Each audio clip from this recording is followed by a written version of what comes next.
So good afternoon, and welcome to this MIT Energy Initiative Colloquium.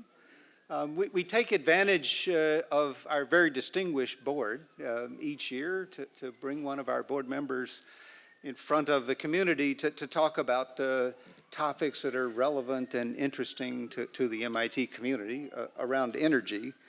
And a number of factors came together this year to get Susan Hockfield here at the podium. First of all, she's agreed to join the External Advisory Board, which is extraordinarily appropriate because she started it. So she can see what she put in motion, and it's great to have her on board in that capacity. But secondly, she just published a book on the age of living machines, which looks at some really interesting convergences that have affected energy and other areas, and she's going to talk about that. She, as I think the audience knows, was president, our 16th president at MIT. She served from 2004 to 2012.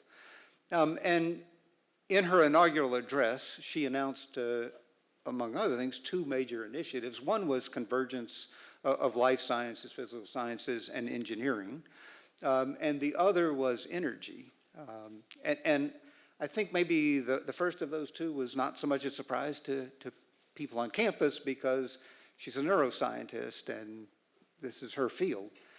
But energy was, and I can recall talking to Susan about how this priority came to be, and she told the story of meeting with lots of faculty and students on campus prior to her inauguration and hearing this recurring theme that the thing we ought to focus on at MIT was energy.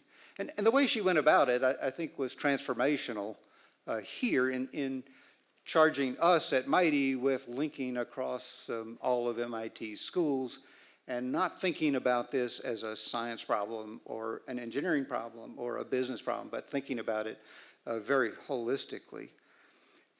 So she had, I think, a profound influence on certainly shaping MIT as the creator of MIT, but also, I think, affecting the campus and the way we look at problems more broadly. She also helped shape national policy during her tenure. She was appointed by President Obama in 2011 to co-chair the steering committee for the Advanced Manufacturing Partnership. So not only the early stage research that a place like MIT does, but she was also heavily involved in how you get that manufactured at scale and get that out into the marketplace, which is, of course, critical if we're to succeed in meeting the energy challenge and addressing climate change successfully. She also served as a member of the Congressional Commission to evaluate the Department of Energy laboratories in 2015. As you know, that's a major part of the DOE spending on research, goes to the national labs, so very, very important role. She's been involved in lots of professional organizations. I will take all of her time if I list those. Maybe one I'll mention is that she's been recently president and chair of the American Association for the Advancement of Science. And so she continues to do profound service to the science community and also to society at large. So it's a real pleasure to introduce Susan to talk about some aspects of her book, The Age of Living Machines. Susan. Thank you, Bob.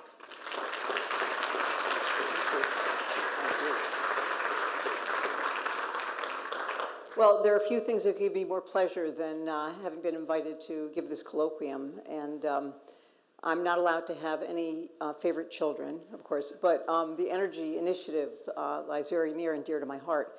It was framed up, as Bob said, in the course of my wandering the campus and talking to everyone I could possibly persuade to have a conversation with me.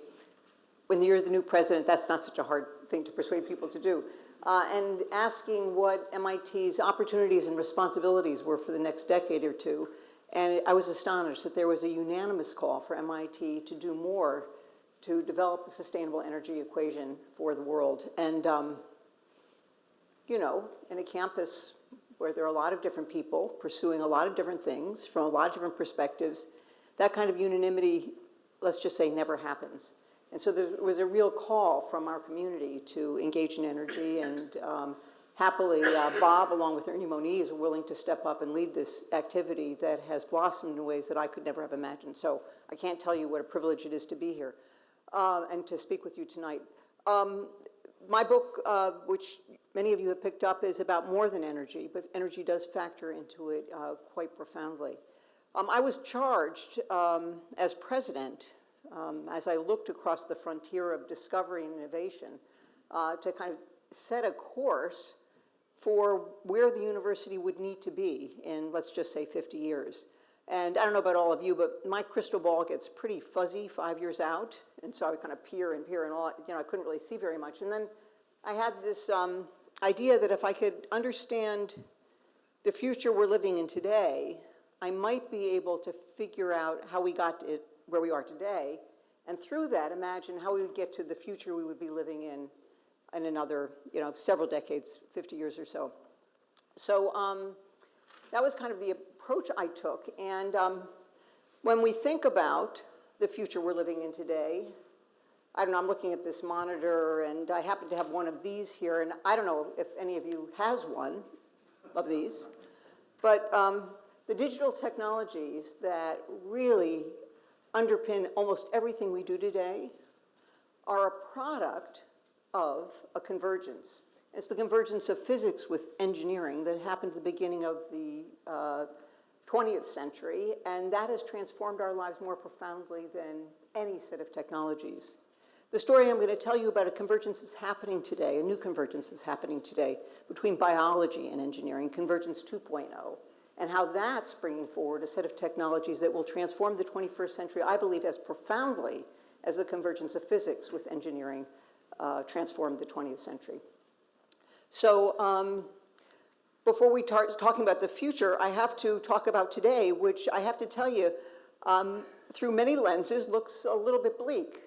So we can look at estimates of where we're going to be by 2050, and the numbers, most of the numbers I'll be using today come from various reports out of the UN. But we are anticipating that by 2050 there will be close to 10 billion people living on the planet. And providing those 10 billion people with the energy, the food, the water, the health and healthcare that we all need is going to stress and strain us beyond where we are today. Now, if you think about where we are today in terms of sustainable energy, I mean, this audience, I don't need to tell you, we're already not doing such a good job. And it is anticipating that the energy demands of the population that will be on the planet in 2050 will be double what those demands are today. In terms of clean water, we are nowhere near providing clean water for all the people around the planet who require clean water for simple things, for eating and cooking and washing. Food security is a terrible problem, and I'm going to get into details about that later, and I'm not going to talk about it so much today, but the whole issue of healthcare access and efficiency and accuracy and cost remains an enormous challenge. So the future, kind of looks kind of dismal, but you all will probably know the name of Thomas Robert Malthus, who articulated a similar problem in 1798. He wrote a treatise called on about population, the principles of population, in which he made the observation that population growth at the time was outpacing the growth in agricultural productivity. That doesn't sound like such a happy situation. And he was an amazing demographer. He looked at records, birth and death records across Western Europe and in the UK, and he saw that over history, this problem had happened again and again. What happens, population grows, and it grows faster than agriculture. This is, always going to end in tears, and it does. There's war, there's pestilence, there's famine. Population would get reduced back to an appropriate level for the agricultural productivity, and then the cycle would begin again. And so his treatise in 1798 was sending a warning cry. The end is near. And, he could have been right, but he was wrong. At that time, he was wrong. And he was wrong because there were new technologies that were changing the game around agricultural productivity. Two that I would mention, The first is four-field crop rotation. So farmers in Britain were figuring out how to produce more food on the land they had by using those lands more efficiently. And the second magnificent technology was actually discovered by those seafaring explorers who I read about in 4th grade. I don't know what grade you all read about them or learned about them. Those daring-do people who were sailing the oceans looking for, as I read in my social studies book, gold, jewels, tobacco, all these exotic things that they were bringing back.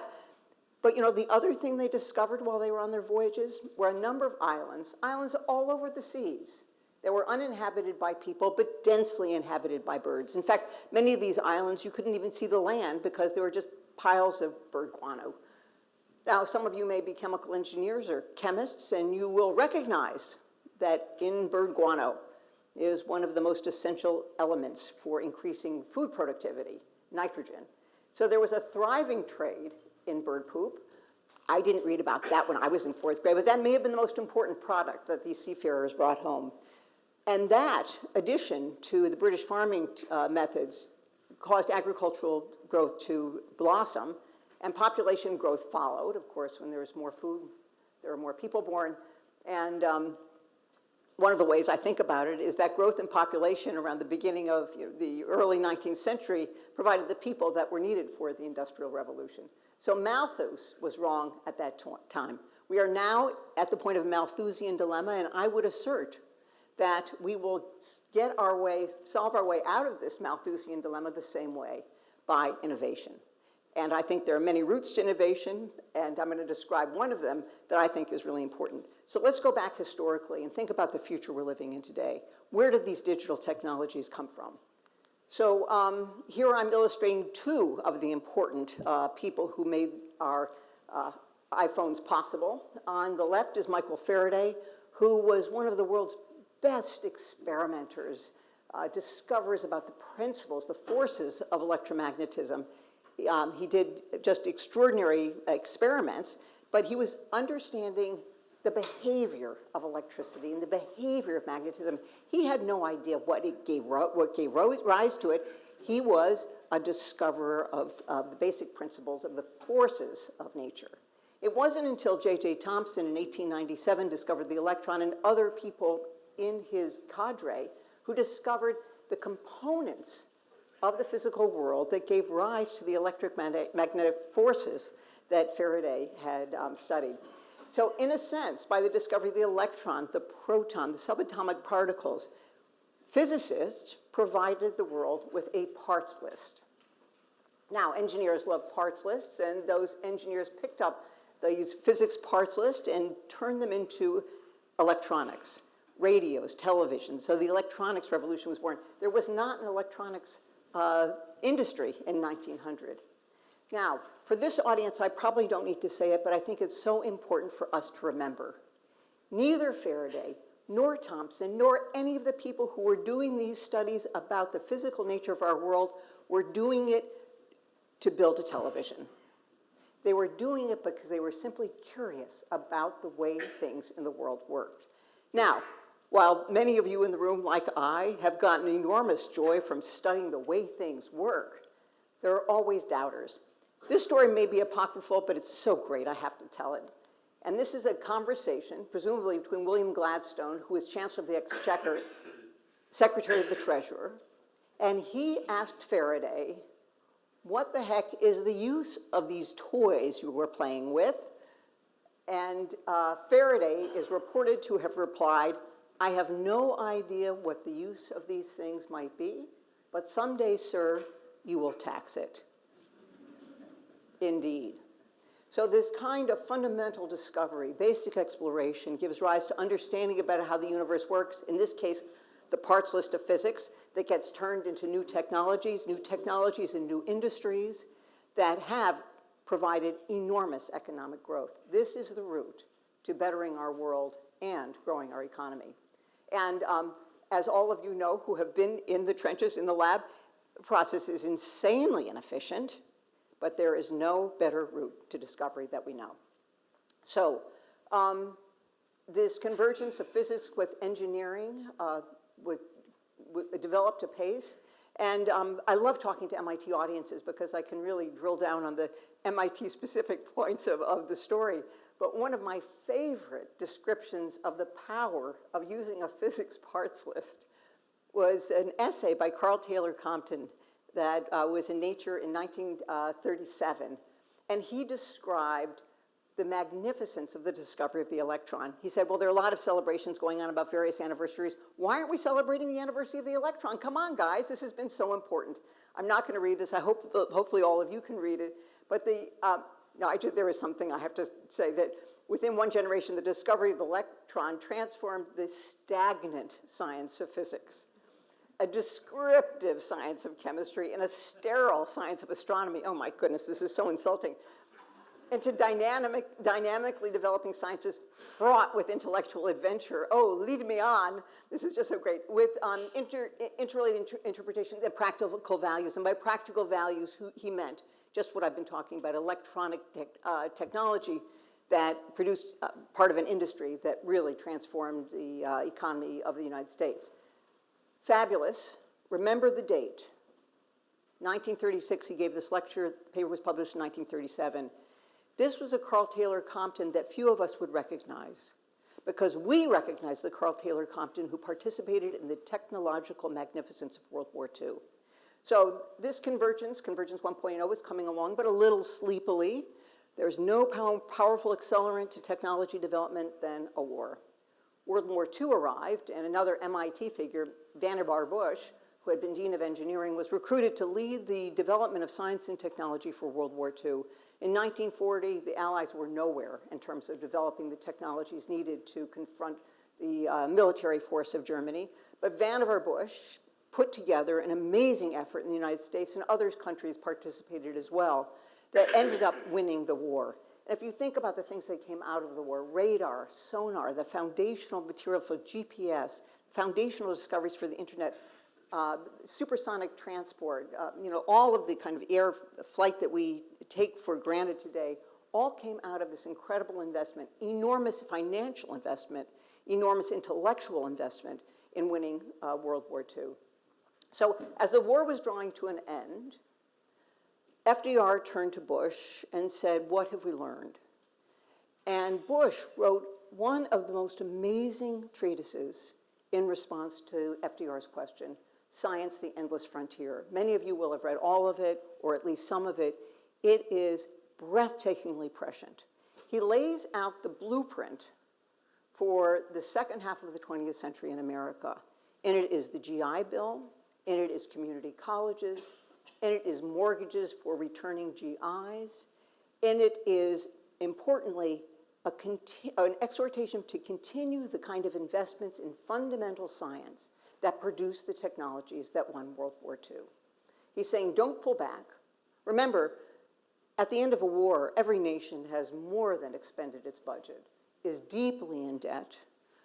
The people who have fought the war are coming back home looking for jobs, but the economy collapses because what government's going to continue to shell out money when they are bankrupt? So Bush suggested that if we didn't actually do the natural thing, which is to, close up our pocketbooks and stop spending money, but instead continuing to invest to grow the economy, it was a totally antithetical approach to a nation that had just come out of the war. So what he wrote to FDR is that the lessons learned in the wartime application of science can be profitably applied in peace. So among the things that he recommended was that research, dollars be spent to continue this incredible foray into basic discovery, because he knew those discoveries would one day be taxable. But he said, well, how are we going to spend the money? He said, we're not going to set up separate research institutes, which was, frankly, the German model. He said, what we're going to do is we're going to invest these research dollars in our universities and change what our universities did, turn them to purely institutions of education into engines of research. So we have him to thank for the research university in America. Who's going to decide where the money should go? So Bush said, we're not going to have a person who decides it. We're going to do it by peer review, because the people on the frontier of a field are the best positions to know and the best positions to understand what should be invested in for the future. Anyway, it's brilliant. It was fantastic. a great way to head off in the post-war period, except FDR died, and his successors were not as enthusiastic about the Bush plan as FDR had been. So things were coming along a little bit slowly, and then, there was a shock to our system. Sputnik. All of a sudden, the Russians were out ahead of us. And Kennedy picked up the call by setting out the ambition, the national ambition, to send a human to the moon and bring that human back. It was a startling ambition, because when he announced this in the early 1950s, 60s, we didn't have any of the technologies that would be needed. So this is a quotation from a speech he gave at Rice University, and it's been used a lot during this year of celebration of the 50th anniversary of the first men to walk on the moon. But I just love it. We choose to go to the moon in this decade and do the other things, not because they're easy, but because they're hard. And because that goal will serve to organize and measure the best of our energies and skills. And indeed it did. Any of you who have seen the Draper exhibition of the lunar landing will recognize all of the components that made it possible for us to get to the moon and back. So I am a huge fan now of shared ambition. It's what the Energy Initiative did for this campus. And the race to the moon was a national ambition for our country. And it reached beyond the people who actually participated in building the technologies.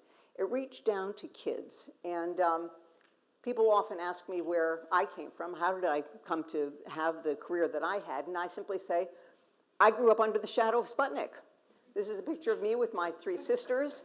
And let's just say my older sister was more brilliant and more adept at some things. My next younger sister was a marvelous artist, but somehow I got this bug. I understood this thing about a national ambition of what science and technology could do for the world and what we could do as individuals. I include this with some actually significant embarrassment. I don't know how my mother found this. This was a little illustrated essay that I did when I was in 2nd grade. And I thought I was writing the story about someone else, and in retrospect, I was writing my own autobiography. For those of you who are close enough to the screen, let's just say my spelling was never very good. The drawing was just not very good either. My younger sister was a great artist. In any case, but the point is simply to tell you that this national ambition swept a lot of us along into doing things that we would never have imagined doing were it not for that great goalpost that President Kennedy had set out. Now, for me, also reflecting on my career as a scientist, it's this last bit that I just find so curious, because I say maybe you will figure out how to go to the moon, but it would be fun.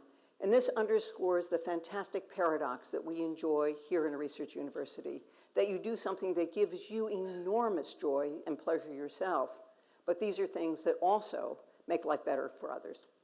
So, the products of the Convergence 1.0, the convergence of physics with engineering, are all of these modern miracles that, frankly, we can't imagine life without them. So, where was biology at the time? Just about nowhere. Biology was a boring descriptive science, not even good enough for Compton to mention in his litany of how boring science was. But biology was about to change. So starting in the late 40s and 50s, the first revolution in modern biology, molecular biology, took form.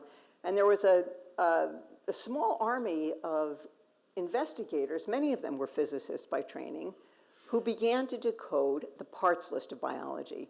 So molecular biology reduced all of biology into a single discipline. And I know from where we sit today, it's hard to imagine the world before we understand that DNA encodes for life. Now, I went to college from 1969 to 1973, and even then, microbiology was separate from botany, was separate from animal behavior, was separate from biochemistry. This is all different things.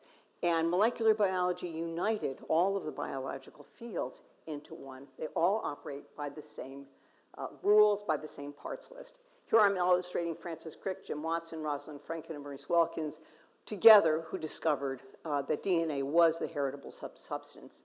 The paper that Watson and Crick published in 1953 describing the structure of DNA is Nature, 1 page long, change history, and at the end there's this throwaway line that basically says, it has not escaped our notice that the structure of this molecule that we have described here would allow for self-replication, meaning that DNA not only is this beautiful molecule, but because it can come apart and replicate itself, this is the secret of life.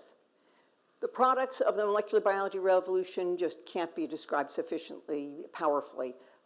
Identifying particular genes for diseases and then ways to target those genes with drugs. The one example I'll offer is the drug Herceptin that was produced by Genentech was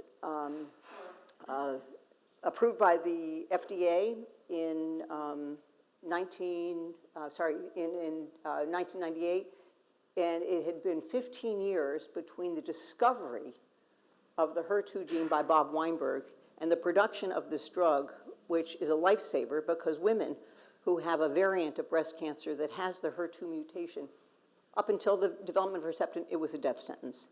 Just one example of the incredible power of molecular biology. But molecular biology was not enough by itself, a one by one going through genes, kind of slow, not enough to study populations, but genomics changed that dramatically. So the bottom line here, the kind of crooked line that goes down very, very rapidly, is the cost of sequencing a genome. One way simply to measure progress. This is a technology progress, it's also a science progress. But the first genome took 10 years and cost $100 million to sequence, and today you can get your genome sequenced at a reasonable level of resolution for well less than $1,000 in less than half a day. This is all because of technology. Let me also be sure that I remember to say at this point that it is not that the convergence of physics with engineering and the products of that convergence are going away. They will continue to underpin all of the technologies that are being developed. And the greatest example, I think, is the power of genomics today, which is powered by computational advances. Just for fun, I like to compete the reduced costs of sequencing the genome with Moore's law. Moore's law is awesome, the doubling of transistors on a chip every 2 years. But you know, go from 40 million transistors on a chip in about 2002 to 18 billion in 2016. That's good progress, just not as fast as the reduction in cost of sequencing a human genome. Okay, so this gave us a parts list for biology. When I arrived at MIT, Tom Magnanti was then the Dean of Engineering, and I met with him, of course, early on. And his first message reminded me, he said, remember, the School of Engineering at MIT is the largest and most important school. Nearly 400 faculty. I said, yep, got that, Tom? Got that? But then his second thing just knocked me over. He said, and 1/3 of those almost 400 faculty are now using biological parts in their work.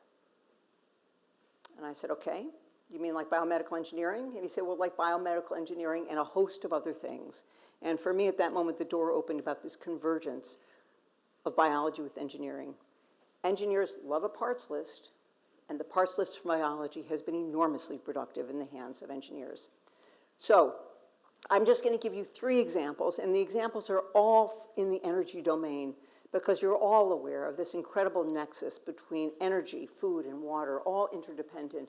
And if we don't get them all right, we're not going to find our way out of this Malthusian dilemma.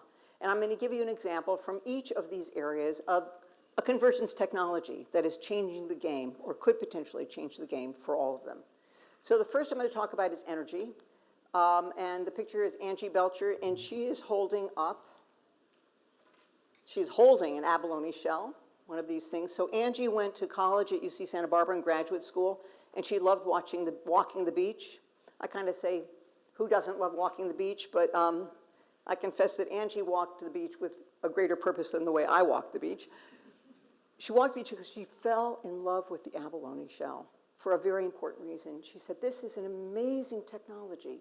It's lightweight. It's strong. The abalone uses simply the materials in the ocean in which they live to build this shell.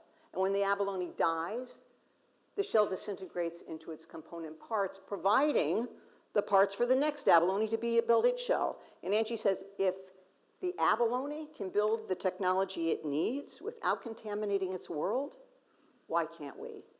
And what Angie has spent most of her career on is using the tools of biology to build new kinds of things. And one of the kinds of things that she's built is batteries.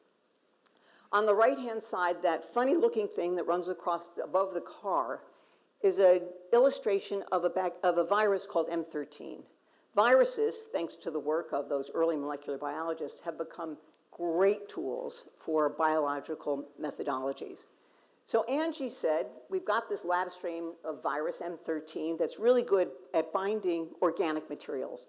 Viruses are great at binding into, let's just say, the respiratory epithelium of your lung and giving you, a cold. That's what viruses do. Viruses don't generally bind inorganic materials, but Angie said, I wonder if we could get viruses, if she could persuade viruses to bind to inorganic materials. And she began to evolve the M13 virus in ways that would make it possible that the virus would bind to the materials of batteries. She succeeded, and she has built anodes and cathodes out of viruses that organize battery components.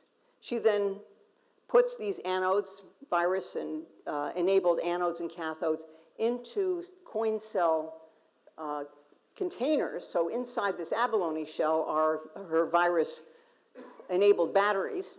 They look like any old batteries that you'd buy to replace the batteries in your remote. Now,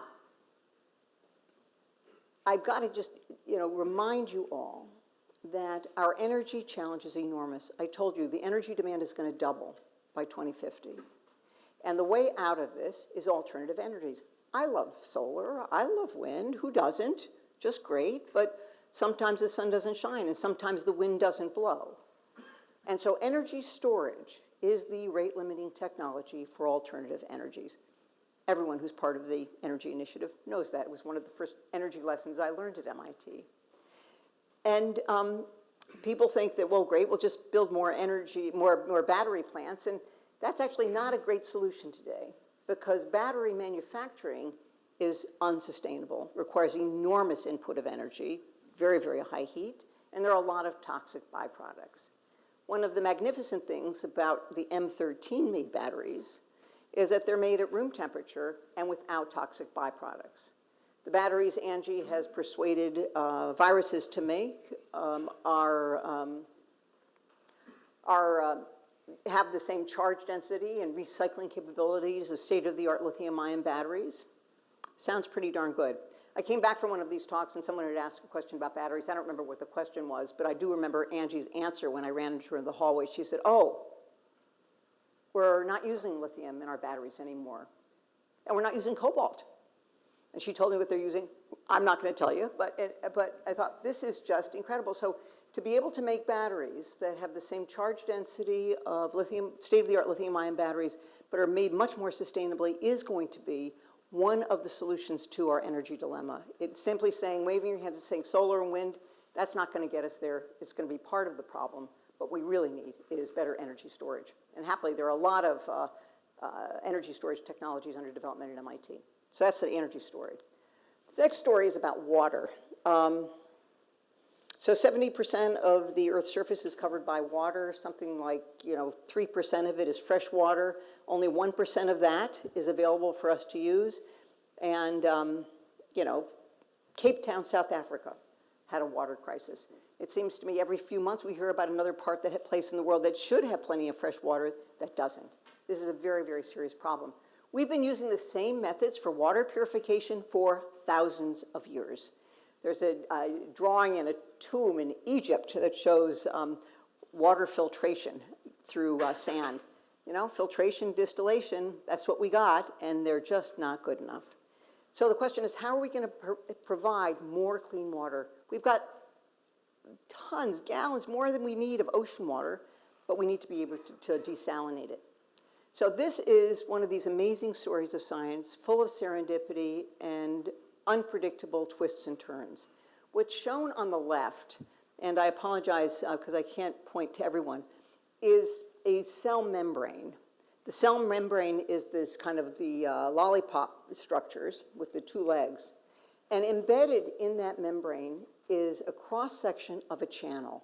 So the membranes in all of our cells allow particular materials to move in and out of the cell through these channels that basically look like barrels without a top or a bottom, and they're highly specific. People had assumed, once they understood that there were channels that moved things across the cell membrane, that there would be a channel for water. And it was searched for 20 or 30 years, and no one could find it. And so we said, okay, that's great. Water doesn't have a channel, crosses membranes through diffusion. A reasonable idea. And then Peter Agre, who's a hematologist at Johns Hopkins, was in search of a red blood cell protein, the Rh protein. The Rh protein causes a problem that actually we figured out how to fix, which is that if a mother's red blood cell protein, Rh protein, does not match her fetus's red blood cell Rh protein, the mother's immune system can raise a reaction and actually just damage or kill the fetus. We now know how to mitigate that problem, but we didn't know what the Rh protein was. So Peter, a hematologist, said, oh, that's a good problem for me. I will find the Rh protein. Purified red blood cells, got their membranes, went through the standard protein purification things, got the single band on the gel that we all dream of, made an antibody to it, and discovered it was a mistake. He got the wrong protein. Well, what do you do? So most of us say, okay, well, I'll go back and do it again and again and again. And something about this protein intrigued Peter, so he just couldn't let it go. Crazy, crazy. A colleague of his suggested that maybe this protein was the water channel, and Peter said, wait, there isn't a water channel. But somehow he continued to pursue it, and indeed it was the water channel that he had stumbled upon. He named it aquaporin. I just love that name, the water pore. And has kind of launched a cottage industry studying this water channel.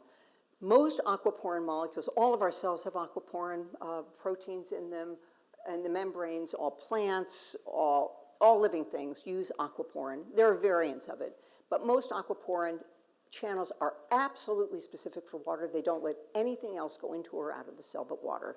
He did incredibly beautiful characterizations. He won the Nobel Prize in Chemistry for it. I mean, it was a phenomenal discovery. And as he published the descriptions of it, there was a biophysicist entrepreneur in Chicago at the time named Peter Holm-Jensen, who was reading the structure paper about this, and he had a crazy thought. He said, if our cells can purify water with this aquaporin protein, maybe we could build water filters out of it. A little bit of a scaling problem. In any case, in writing this book, I went to visit Peter Holm-Jensen at his company, Aquaporin AS, outside of Copenhagen, and indeed they have built water filters using the aquaporin protein.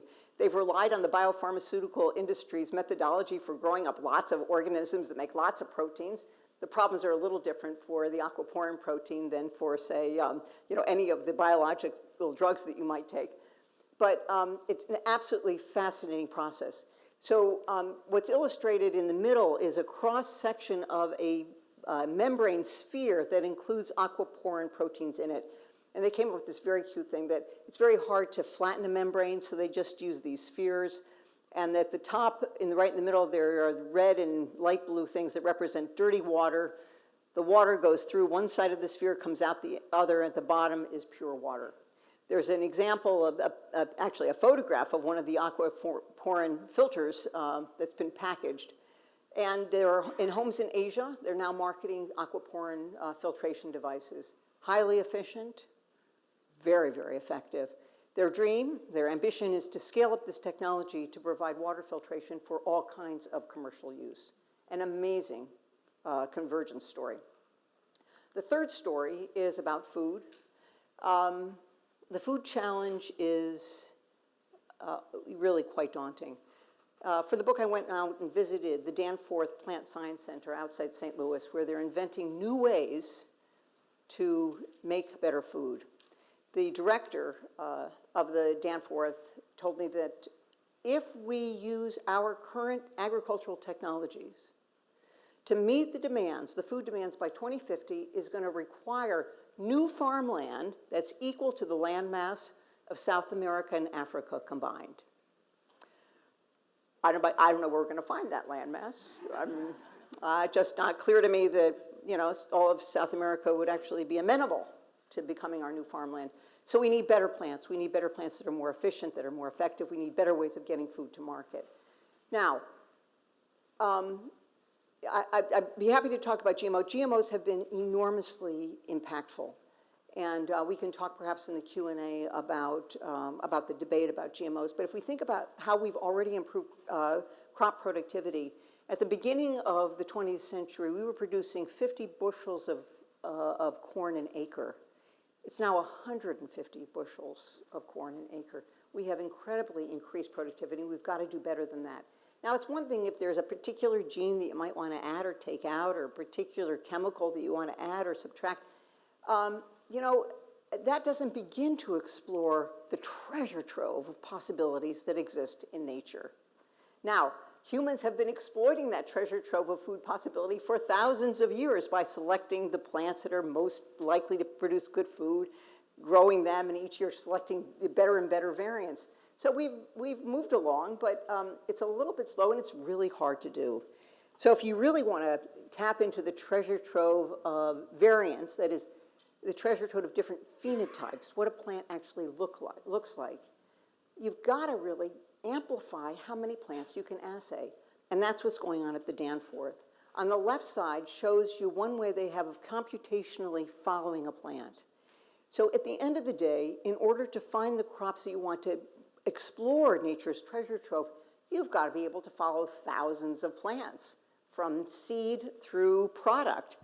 And that is a very complicated task. So the left shows an example of how at the Danforth Center, they're using computational methods to follow the development of plants in a greenhouse. That's one problem, but a greenhouse isn't good enough.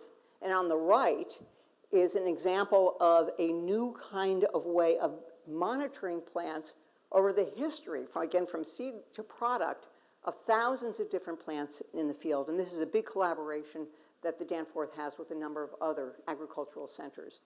And it promises to be able to identify the kind of plants that will be able to produce the kind of crops we need. So I've talked about the convergence. It is very hard to do. Innovator's dilemma on our campus, our School of Engineering being separate from the School of Science has worked pretty well. Why don't we just continue doing that? Well, we can't continue doing that because there's no conversation between them. And there are challenges because engineers and biologists speak different languages. They have different approaches. They define problems differently. So you have to architect collaboration. And one of the ways at MIT that we've architected collaboration is through the Energy Initiative. And I'm going to just do a bit of, high five to the Energy Initiative because it's just been enormously successful. It was launched in 2006 to be cross-disciplinary. And I have to tell you, you can read all of these fantastic statistics about the Energy Initiative, but I will confess, are there any graduate students in the room today? Right. And so it was the graduate students at MIT that really led the way. The student-organized energy club was inspiring. I'm looking at Bob. Where do we get the ideas about how to organize cross-disciplinary groups to study energy? It was from our students. Some of our very, very best ideas come from our students. But the idea was that if you're getting an MBA at Sloan or a PhD in mechanical engineering and you want to be an energy professional, that is not enough. You need to know about energy from many different perspectives, and the students self-organize themselves to actually share information and knowledge. And that's what the Energy Initiative has done for MIT. And it has been more successful than I could ever have imagined. Different ways of measuring success, of course, the money that has been raised to be deployed for energy studies. When I left the presidency, a quarter of the MIT faculty had participated in research sponsored by the Energy Initiative. There are very few things that you could say at MIT a quarter of the faculty do, besides complain about parking. And a number of, probably more than 60 energy startups have come out of the Energy Initiative also, really making an impact. Another way the Energy Initiative has made an impact is through this incredible series of very, very deeply analytic studies talking about what it would take to a future where solar energy works better, where the electric grid works better. And these are admirable for coming out of an academic institution and yet being incredibly collaborative. people participating across disciplines. And I can share a story of someone reflecting on MIT's ability to do this from another school where it just is not possible. Hugely productive. Now, we've talked about some of the challenges of the 21st century. How are we going to meet the needs of 10 billion, let's hope, 10 billion more wealthy people? It has to start with investments in basic research. It is the seed corn, the raw material for innovation. Robert Solow, one of our great economists, won the Nobel Prize for making the observation that over 50% of US economic growth after World War II was attributable to technology. Very important. We all in this room may believe it. There are always those who doubt it. I told you the story about Faraday contesting against the Chancellor of the Exchequer. This is another great story. This is Ernest Rutherford, the father of nuclear physics. If anyone in the world should have imagined what nuclear power might be, it should have been Rutherford. And yet, in 1933, he says, anyone who thinks that there might be useful coming out of these things is nutty. But in less than 20 years, the first nuclear power plant started up. Again, basic research, by its nature, inefficient, the only route to discovery. But that means you've got to invest. And the red line here shows what federally funded research has done over the time since around 1950. There was a peak in the mid-1960s where we reached expenditures of 2% of GDP. We've now fallen off to about 0.7%, 0.8% of GDP in terms of federal funds that are going into fundamental research. What I also show here that our total research and development expenditures as a nation have held steady because industry has contributed more than it has in the past to this equation.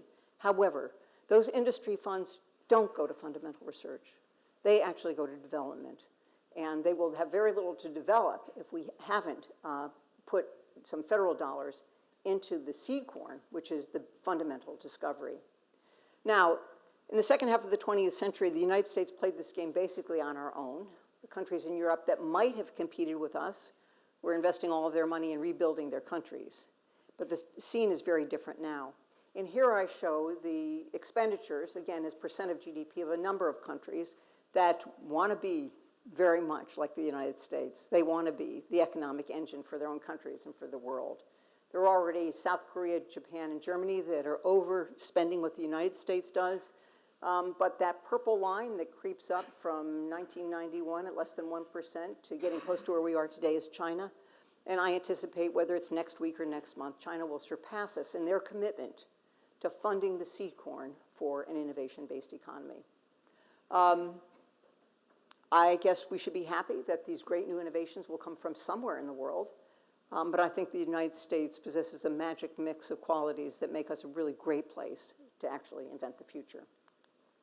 So what do we need to do to kind of, get this economic engine back on track? We need to have sustained investments in federal investments in basic research. You can't have, year-to-year variations where you start up an experiment and close them down. These experiments take many years, decades in some cases.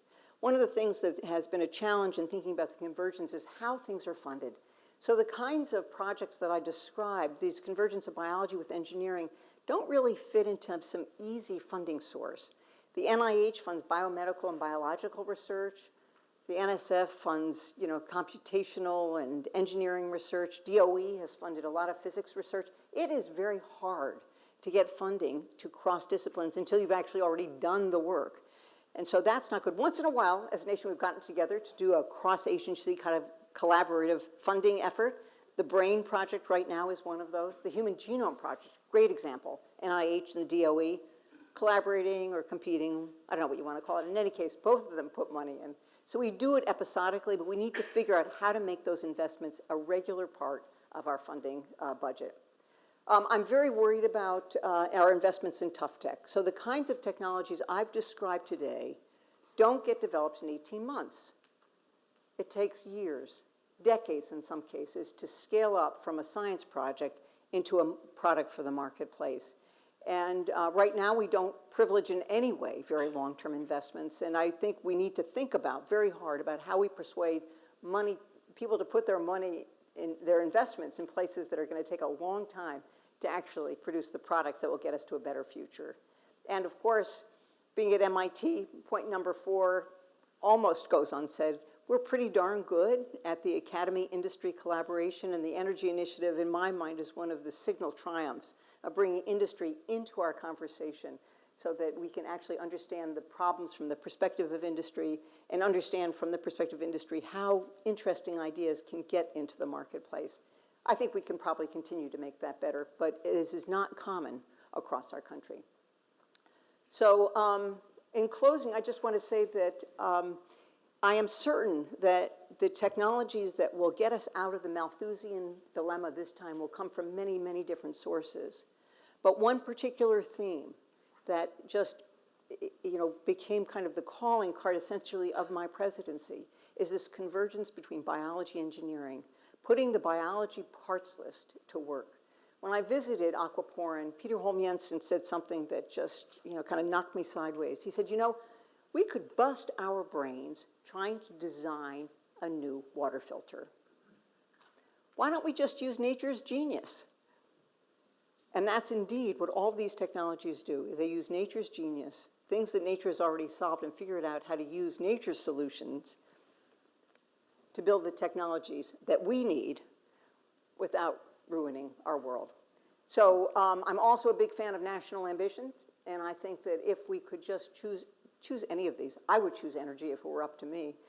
Can we develop the technologies to build a better energy future? I think we can.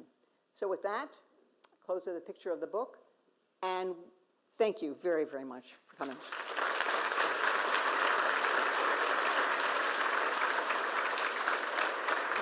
That's it, wherever you want. So thank you very much. That was fantastic. And we have some time for some questions, so think about your questions. And we're going to have hold up your hands, and we'll have some mics to come around the room for the questions.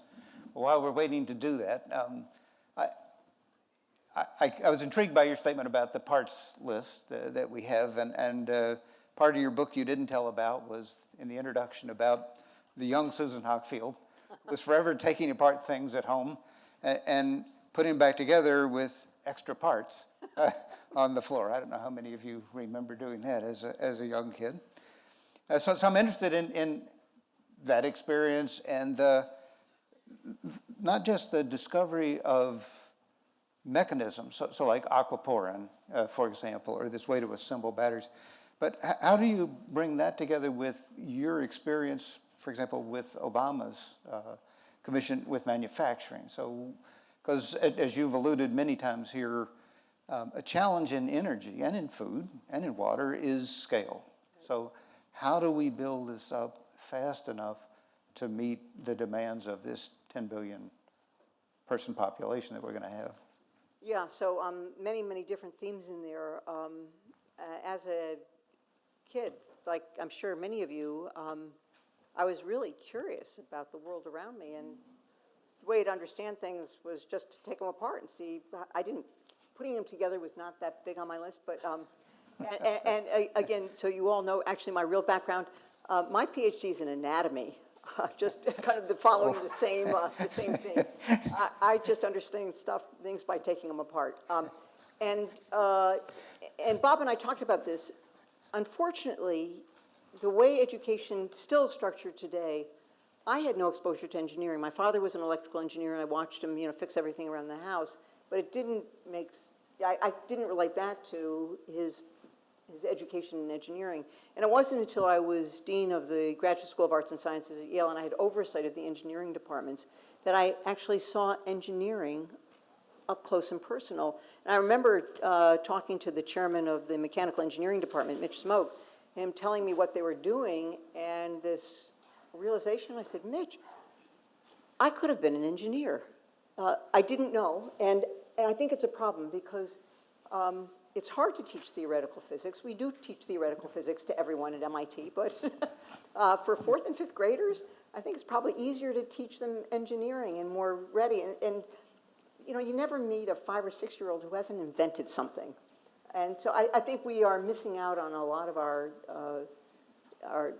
the opportunity for kids, the way we insist that you learn theory before practice. I think you can learn practice and learn the theory from the practice. This other question about how we accelerate the translation of basic discoveries into the marketplace, there are two parts. The first is, a mentor of mine used to ask me how many people I had in the lab as I was just building the lab, and I would see him every summer, and one summer I said I had 10 people in the lab, and he said, oh, that's great. Now something will always be working. On a good day, that's the yield in the lab is 10%, and so you've got to put a lot of stuff, you don't get a lot of opportunities in order to yield it, and so this is the important thing of funding, fundamental research, the answer for which you don't know, so that's the first part of it. But the next part that really does scare me is the scale-up. I was on the board of GE, and sorry, just a quick story. When I first arrived at MIT in 2004, 2005, Ellie Sachs came, one of the inventors of 3D printing, and he brought me this beautiful little model of Building 10 that he had 3D printed, plastic, of course. Beautiful. And then, of course, I couldn't go anywhere with someone showing me a plastic trinket that their 3D printer had made. I thought, okay, plastic trinkets are cool. I'm not sure they're going to solve our industrial problems. And then I went to the GE research lab, and I was shown a 3D printed metal piece. And it looked like the dog's breakfast. And I just thought to myself, how is this ever going to become anything?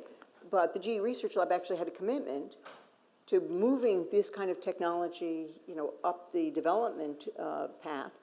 And of course now, they're building jet engines with 3D printed fuel nozzles, but many of the parts are 3D metal printed. So that piece is really important. And I worry that all of our incentives are misaligned for the early stage and then the late stage. And what company can survive today when racing to the bottom line of squeezing out every last stray dollar in the equation? It's a very inefficient process. So I worry about that, and I think as a nation, we don't have industrial policy. I hate that.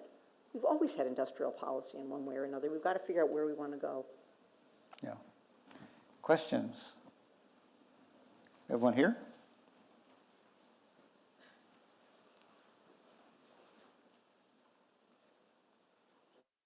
Produce a chart that shows how productive basic research is to the economy. Why is it such a hard sell? Why can't we get more money than we're currently getting? Well, that's a really good question. And I think one of the things that has been a constant as the composition of Congress changes from one side to the other, Congress has actually been pretty receptive in funding research, pretty receptive. But I think there is always the inefficiency problem. And as we increasingly demand greater and greater efficiency, the patience for fundamental research is lost. And when, another story is that not a week went by when I was president when there wasn't someone in my office from another country saying, we understand the American miracle of the second half of the 20th century, and we want to do the same, and we understand that having a school like MIT is a critical component of it, and will you help us build our institution? And MIT has done a lot of helping other countries build an institution like MIT. When you saw those graphs of other countries that are investing more of their GDP than we are in research, it's a national ambition. And South Korea has declared they're going to be the battery capital of the world. And industrial policy, they may well be. But there's no reason why the United States couldn't be the battery capital of the world if we were willing to invest that kind of funds over a long period. It's not where the enthusiasm is. I was out in Michigan last week, up in Saginaw, near Midlands and Flint, a place where GM used to build cars. And I mean, we're not building cars, but couldn't we be building batteries? Couldn't we be building one of these modern technologies, and it's not something somehow that the United States is still enthusiastic about, is building our industrial base. So one of the examples you had, the Danforth labs, for example, was really interesting, I thought, because of some of the technologies that are being applied there beyond biology or engineering. So some really interesting image processing technologies, new sensor technologies, drones, mechanization. How do you see that combining with biology, life sciences, and traditional engineering? Is that going to be a key to our accelerating here? Well, I think so, and I think one of the places where there remains some enthusiasm in the United States is around biomedicine. And I didn't give a biomedicine example for this audience, but you know, it's another kind of touch point for concern because we're spending 18% of GDP on healthcare, and that number is going to go up the way we're currently headed. And figuring out how to do that, provide the health and healthcare that our nation needs at a price that doesn't rob us of everything else that we need is going to be really an issue. But I think that these technologies will offer a lot of possibilities. And you know, one example that I give is early diagnosis. So we spend a lot of money, you know, long after a disease has progressed to the point where it's almost impossible to treat, and trying to bring people back from the brink, where early diagnosis would make that a much less expensive and a much more effective, less expensive problem, and you could get more effective treatments. And you know, the wonders of nanotechnology are providing new ways to actually diagnose and treat disease early. And so I think that could happen, but again, again, there is this industrial problem, which is how do you scale up? It's very expensive and it's very, very long term. And so, you know, I think we need a different economic model to better reward people who have the patience, the financial patience, to stay the course. Yeah. So we've seen Convergence 1.0, 2.0. What do you think is next?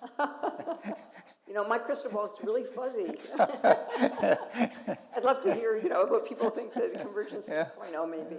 But I actually, so again, I want to underscore that I think that the excitement around computation, AI, machine learning, whatever, you know, whichever phase that I think is going to continue to be important, but it's going to be important as it's built into other disciplines. And I'm very excited about the possibilities of the Schwarzman College of Computing because, at least in theory, it will provide the kind of very, very advanced kind of computational know-how that we need to actually solve the, you know, the biological and chemical problems that face us. So I've got a lot of optimism around that. And MIT is particularly good at providing cross-disciplinary opportunities. It wasn't that there wasn't energy work going on before we started the energy initiative. It's just that people were hanging in there, doing their energy experiments in their bottom drawer of their back closet because there wasn't funding. Right. And frankly, there were people working across disciplines, walking little footpaths, and one of the things the energy initiative did was turn those footpaths into superhighways to make it a lot easier for people to find one another, and frankly, providing the kind of funding that is not readily available by normal means to actually do experiments and do projects that were outside of the common themes. And you know, the power of philanthropy cannot be overstated because it's allowed us to do things that we could never have done if we were relying simply on standard federal funding mechanisms. So we need both. We need a full assortment of support mechanisms. Absolutely right. So thank you very much for a great talk, and I urge you to read the book if you haven't already, as Susan, as you probably got the sense here, is a great storyteller, and the way she tells these different chapters and different applications of biology and engineering is just fascinating because it's done around people and people's lives and how they go about meeting big challenges. Bob, I really can't thank you enough, and you know, with Ernie at the start, for pulling together this extraordinary effort and commitment to MIT to make a real difference in inventing a sustainable energy future and developing the technologies that are necessary to get there. So thank you. Thank you for your vision.